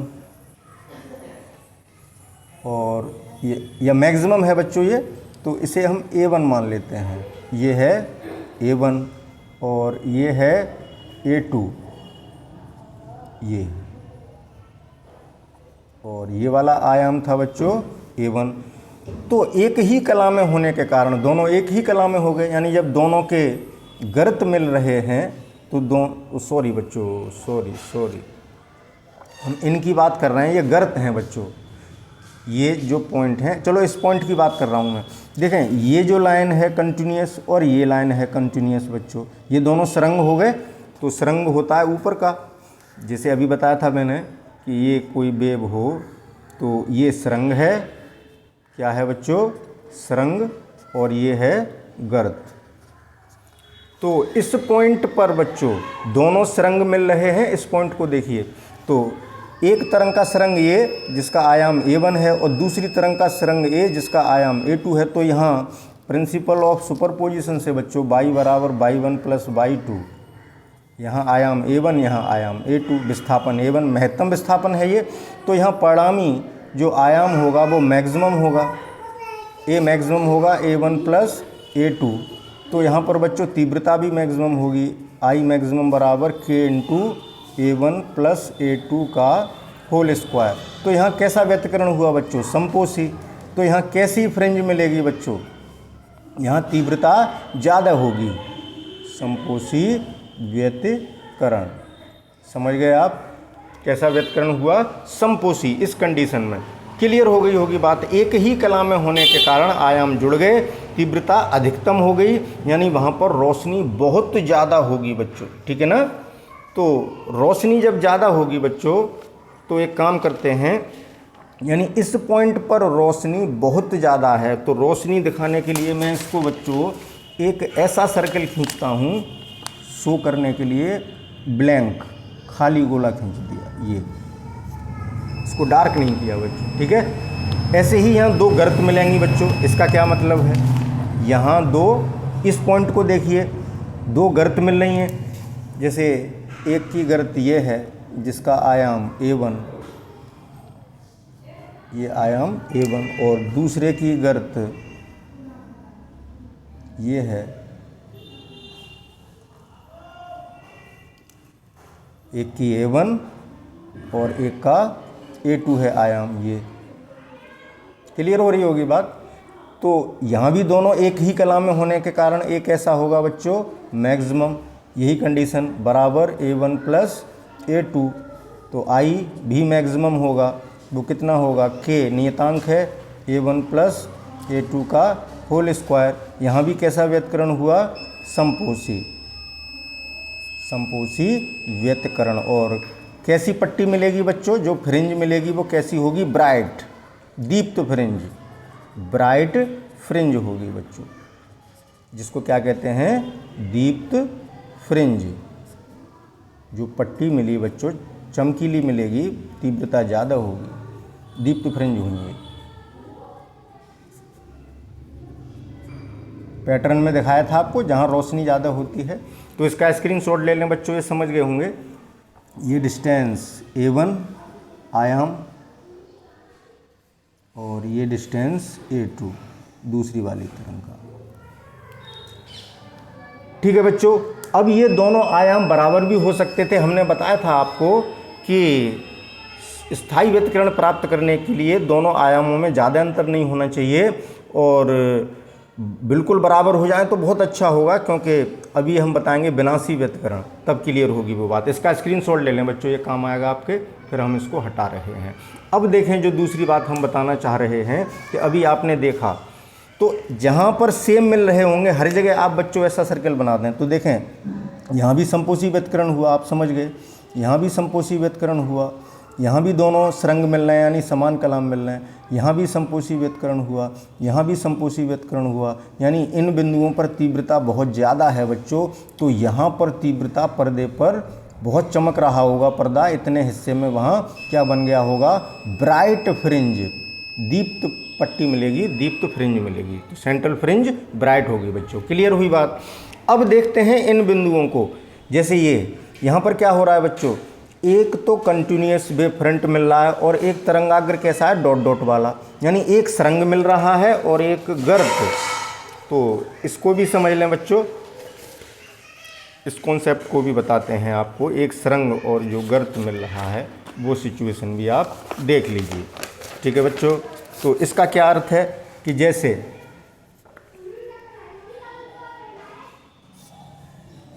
ये है एक का सरंग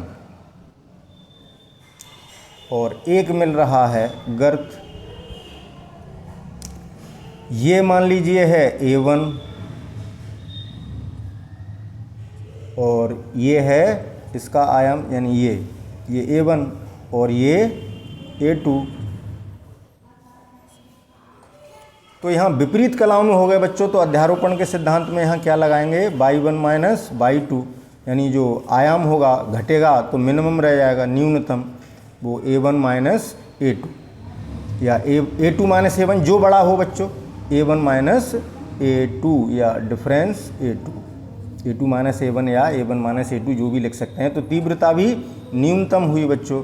तो तीव्रता न्यूनतम हुई, इसका मतलब कितनी हुई, K into A1 minus A2 का स्क्वायर। क्लियर। तो यहाँ विनाशी व्यतिकरण हुआ, ऐसा हुआ विनाशी व्यतिकरण। अब सबसे अच्छी बात कब होगी बच्चों कि ये A1 और A2 बराबर होते तो क्या होता। जैसे ये एक तरंग का सरंग मान लो A लेंथ का है, इसकी वैल्यू A है, और दूसरे का भी, तो यहाँ परिणामी न्यूनतम जो होगा, न्यूनतम का मतलब कम से कम, और कम से कम सबसे कम कितना हो जाएगा बच्चों, कम से कम में सबसे कम का मतलब हुआ 0।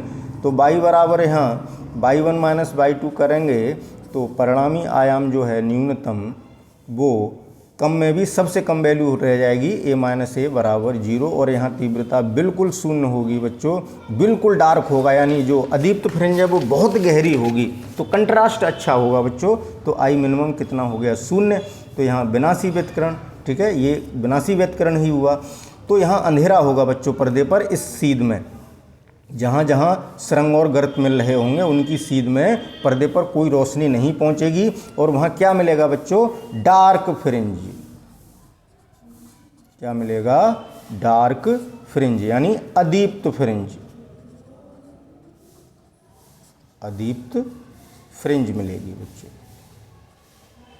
इसका भी स्क्रीनशॉट ले लें जिससे आप नोट्स बनाने में सुविधा रहेगी बच्चों। बात क्लियर हो चुकी होगी।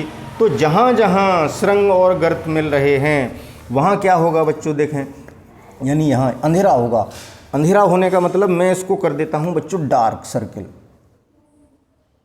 यहाँ सफ़ेद खाली जगह छोड़ दी थी, यानी रोशनी है, यहाँ डार्क कर दीजिए जितने भी। अब इस काम को मैं कर देता हूँ हर जगह, वीडियो को पॉज करके, क्यों टाइम वेस्ट किया जाए बच्चों। देखें इस सीध में क्या मिल रहा है, एक लाइन में आ रहे हैं ये, ठीक है। अब मैं सबको कर दूं, जहां सेम मिलेंगे वहां क्या करूंगा बच्चों। अब यहां देखें एक कंटिन्यूस है, एक डॉट डॉट है, तो यहां भी अदीप्त, यहां भी अदीप्त, यहां भी विनाशी व्यतिकरण, यहां भी विनाशी व्यतिकरण, यहां भी विनाशी व्यतिकरण। यहां देखें एक से मिल गए दोनों डॉट डॉट वाले, यहां दोनों कंटिन्यूस, यहां दोनों डॉट डॉट, यहां दोनों कंटिन्यूस। तो यहां क्या होगा, ब्लैंक सर्किल बनाइए, यानी यहाँ रोशनी है, यानी यहाँ संपोषी व्यतिकरण हो रहा है बच्चों। क्लियर, देख रहे हैं आप। अब मैं इसको पूरे को कर देता हूँ, ओह सॉरी। तो इस क्रिया को बच्चों मैं कर देता हूँ, वीडियो पॉज करके आप कर लेंगे। तो बच्चों इस लाइन, इन सर्कल्स को जो ब्लैंक थे, खाली थे, यानी यहाँ संपोषी व्यतिकरण हुआ, इनको मिलाते हुए अगर सीध में जाएं तो पर्दे के मध्य बिंदु पर यहाँ पर रोशनी होगी, यानी ब्राइट फ्रिंज होगी बच्चों। अब मैं इस लाइन को खींचता हूँ, यहाँ ये जो डार्क वाली हैं, यानी यहाँ विनाशी व्यतिकरण हो रहा है, इनको मिलाते हुए बच्चों अगर मैं एक लाइन खींच दूँ ये, तो इसका मतलब यहाँ पर अंधेरा होगा, यानी यहाँ डार्क फ्रिंज मिल रही होगी बच्चों, ठीक है। ऐसे ही इनको मिलाऊँ जो ब्लैंक हैं बच्चों, ये ब्लैंक वाले, इनको मिलाता हूँ तो यहाँ रोशनी होगी, यानी यहाँ फिर ब्राइट फ्रिंज मिल गई बच्चों। तो ऐसे पट्टियाँ मिलती आएंगी, रोशनी अंधेरा रोशनी अंधेरा, यही तो व्यतिकरण था बच्चों। ऐसे ही नीचे मिला देता हूँ, ठीक है। इसको मैंने मिलाया, ये कौन सा है, विनाशी व्यतिकरण वाले पॉइंट्स हैं बच्चों, तो इनको मैंने मिलाया, इन विनाशी व्यतिकरण वाले पॉइंट्स को। तो यहाँ फिर डार्क मिल गई बच्चों, इनको मिलाया, जो खाली सर्कल्स हैं इनको मिलाने पर बच्चों क्या मिलेगा, ब्राइट फ्रिंज मिलेगी। इसी तरीके से एकांतर क्रम में ये क्रिया आगे होती चली जाएगी बच्चों। यहाँ फिर ब्राइट होगी, ऐसे ही आगे चलता रहेगा। आप और सर्कल्स बनाएंगे तो इस तरीके से बच्चों ऐसा क्यों हो रहा था वो यहाँ से क्लियर हो गया। ये है मेन थ्योरी हाइगेंस की, यानी हाइगेंस ने बताया जब दोनों तरंगों के सरंग जिन स्थानों पर मिलेंगे बच्चों, एक ही कला में होंगे, वहाँ संपोषी व्यतिकरण, वहाँ दीप्त फ्रिंज, और जहाँ एक का सरंग और एक का गर्त मिलेगा, वो अभी हमने बताया था, एक का सरंग और एक का गर्त मिलने का मतलब विनाशी व्यतिकरण, और वहाँ अदीप्त फ्रिंज यानी अंधेरा होगा बच्चों, ठीक है। तो ये बात आपके क्लियर हो गई। तो उम्मीद है कि ये आपको पसंद आया होगा और क्लियर भी हुआ होगा। अब एक बात और बता दें बच्चों, ये जो लाइंस हैं जो हमने खाली सर्कल्स को मिला के बनाई थी, ये बच्चों प्रस्पंद रेखाएं कहलाती हैं। ये जो खाली सर्कल्स को मिला करके, यानी जो रोशनी वाले बिंदु हैं उनको मिला करके जो लाइन बनी थी, ये वाली लाइन, इनको बच्चों एक काम करते हम, तो एक सुविधा रहती, जो खाली वाली हैं उनको हम कंटिन्यूस मिला देते हैं, और जो गहरी वाली हैं उनको डॉट डॉट करके मिलाना, ऐसे करके, मतलब डॉट डॉट लाइन खींची हैं ये गहरी वाली, तो अंतर पता लग जाएगा। जैसे ये तो जो विनाशी व्यतिकरण को मिला रही हैं बच्चों डॉट डॉट वाली, ये डॉट डॉट,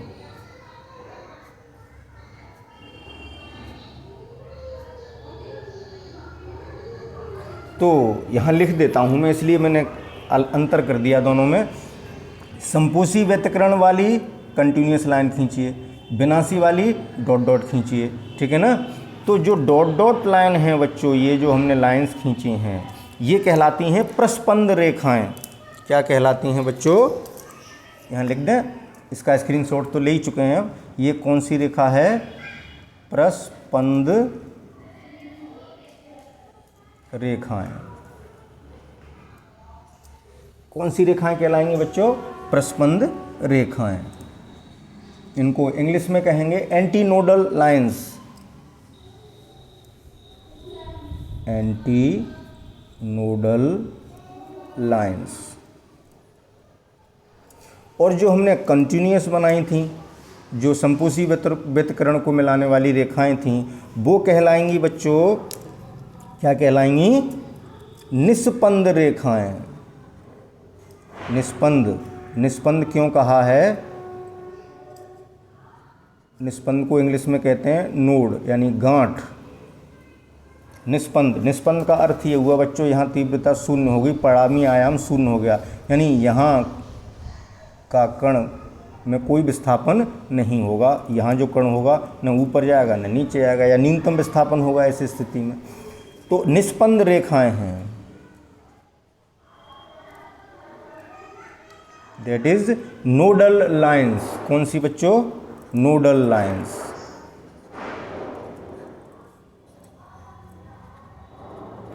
ठीक है बच्चों, उम्मीद है कि आपको ये पता लग गया होगा कि कैसे अलग अलग स्थानों पर तीव्रता अलग अलग होती है। तो हाइगेंस की थ्योरी से हमने यहाँ एक्सप्लेन कर लिया। ओके, अब ज़्यादा बात नहीं करनी है, पूरी उम्मीद है कि समझ में आ गया। अब चलते हैं बच्चों ग्रीन बोर्ड पर। तो बच्चों हम फिर लौट आए हैं ग्रीन बोर्ड पर। आपने अभी नोटबुक पर देखा कि किस तरीके से यहाँ पर व्यतिकरण की घटना होती है, हमें व्यतिकरण प्रतिरूप दिखाई देता है, वहाँ क्या क्या होता है, हाइगेंस थ्योरी उसको कैसे एक्सप्लेन कर रही है बच्चों। तो आज के लेक्चर में केवल इतना ही। आज आपने क्या सीखा, Young's double slit experiment, which is the very very most important experiment for your board exam, ठीक है ना। और अब अगले लेक्चर में क्या करेंगे सर, अरे करेंगे, बहुत कुछ बाकी है। अब अगले लेक्चर में हम क्या करेंगे बच्चों, दो बातें पता करेंगे कि कितनी दूरी पर, सेंटर से कितनी दूरी पर कैसी फ्रिंज बनेगी, डार्क या ब्राइट, और जो फ्रिंजें बनेंगी बच्चों वो कितनी चौड़ाई की होंगी, उनकी विड्थ कितनी होगी, ये चीज़ें सीखनी है। हाँ, एक बात ध्यान आ गई बच्चों, एक वर्णी प्रकाश जब यूज करेंगे मोनोक्रोमेटिक लाइट, तब जो फ्रिंजें बनेंगी चाहे वो ब्राइट हों चाहे डार्क हों, वो समान चौड़ाई की होंगी बच्चों, क्योंकि एक ही वेवलेंथ यूज़ कर रहे हैं, लैम्बडा एक ही है तो फ्रिंज की चौड़ाई बीटा भी एक ही होगी। ये कल आएगा बच्चों, कल यही बताना है ये कैसे आया, चौड़ाई ये इतनी आएगी, कैसे निकाली सर ये बताइए। मैथमेटिकल एनालिसिस करेंगे, इसका मैथमेटिकल प्रूफ करेंगे, ये निकालेंगे मैथमेटिक्स का सहारा लेकर के। और इस एक्सपेरिमेंट में बच्चों जो व्हाइट लाइट यूज़ की गई थी, श्वेत प्रकाश में 7 रंग थे और 7 की वेवलेंथ अलग अलग थी, लैम्बडा सबकी लैम्बडा अलग अलग थी, इसलिए हर एक रंग की जो पट्टी मिलेगी, जो फ्रिंज मिलेगी, वो अलग अलग चौड़ाइयों की होगी। तो while using white light we get the different width, the fringes of different colour of different width, भिन्न भिन्न चौड़ाइयों की, भिन्न भिन्न रंगों की पट्टियां मिलेंगी श्वेत प्रकाश यूज करने पर। एक वर्णी प्रकाश यूज करने पर बराबर चौड़ाई की पट्टियां मिलेंगी, दीप्त जितनी चौड़ी होगी उतनी ही अदीप्त होगी। बड़ा इंटरेस्टिंग बात है कि जितनी चौड़ी दीप्त, यानी जितना चौड़ा उजाला उतना ही चौड़ा अंधेरा। और बराबर की टक्कर कर रहे हैं सर, जितना सीना उजाले का उतना ही सीना अंधेरे का। लेकिन बच्चों टक्कर सीने से नहीं होती, कॉन्फिडेंस से होती है, आत्मविश्वास से होती है। अंधेरा कितना ही चौड़ा हो जाए उजाले पे कभी भारी नहीं पड़ सकता। कितने डर के मारे भागता है, कमरे में अंधेरा है, अंधेरा कायम है, हमें बल्ब ऑन करना है और डर के मारे गायब, फू ऑन करते ही टॉर्च ऑन करनी है, कैंडल ऑन करनी है, तो कितना ही चौड़ा कर ले सीना। चलिए खैर, दार्शनिक बातें होने लगी। तो बच्चों कल का जो लेक्चर है वो भी बड़ा इंटरेस्टिंग होने वाला है, जिसमें हम फ्रिंज की चौड़ाई और सेंट्रल पॉइंट से कि कौन सी फ्रिंज, कौन से नंबर की फ्रिंज कितनी दूरी पर बनेगी, डार्क बनेगी, ब्राइट बनेगी, इन चीज़ों की कैलकुलेशंस करेंगे मैथमेटिक्स। जिन बच्चों को मैथमेटिक्स बहुत अच्छी लगती है, कल उन्हें बहुत मज़ा आएगा कि सर क्या सत्संग सा करते रहते हैं। कल चलो मैथमेटिकल प्रूफ कराएंगे, तो कल का वीडियो जरूर देखेंगे सर, उसमें मैथमेटिक्स के प्रिंसिपल्स लगाएंगे, मैथमेटिक्स की थ्योरम्स लगाएंगे, मैथमेटिक्स के एप्लीकेशंस लगाएंगे। चलो कैसे ही तो सही, कल का लेक्चर जरूर देखेंगे। ओके, मिलते हैं कल नए टॉपिक के साथ। Thank you for watching. Okay. अरे अरे अरे हो बच्चों, एक सेकंड बच्चों, मैं अभी वीडियो बंद करके जा रहा था इस लेक्चर को रिकॉर्ड करके, तो ज़रा मुड़ के देखा तो नज़र गई।